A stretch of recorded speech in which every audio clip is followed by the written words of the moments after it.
Nunca julgue ninguém pela aparência, pelo local em que a pessoa se encontra, com quem está falando, porque muitas vezes não é nada aquilo que você pensa. Jesus sentou-se à beira do poço, chegou a mulher para pegar água meio-dia, porque ela tinha uma vida errada, e as mulheres de bem só iam de manhã para pegar água.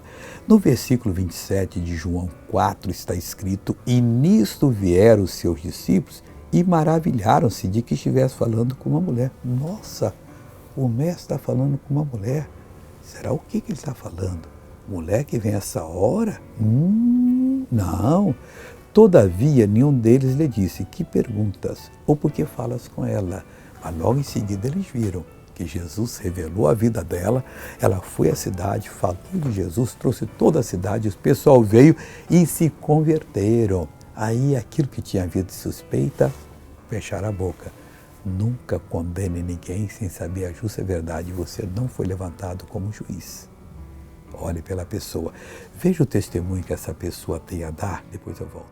Esse joelho aqui foi operado, mas dentro que eu operei e ficou sempre doendo. Então mostra como é que você andava com ele doendo. Eu pegava nas paredes, eu pegava... Eu sou uma parede, pronto. Imita. Eu pegava assim, andava assim. Agora anda normal, Carmelita de Jesus.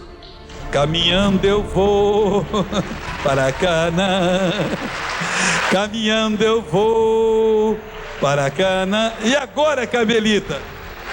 Agora, em nome de Jesus, eu me sinto curada. Amém. Agora eu voltei. Vamos orar? Oh, Pai querido, nós oramos agora, Pai.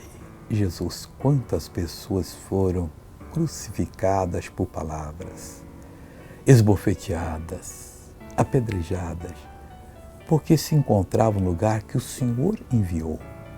Jesus, os discípulos não entenderam porque o Senhor falava com aquela mulher que vinha ao meio-dia pegar a água, mas ficaram entre eles, depois viram a resposta. Que assim seja com todos. Eu te abençoo em nome de Jesus. Amém.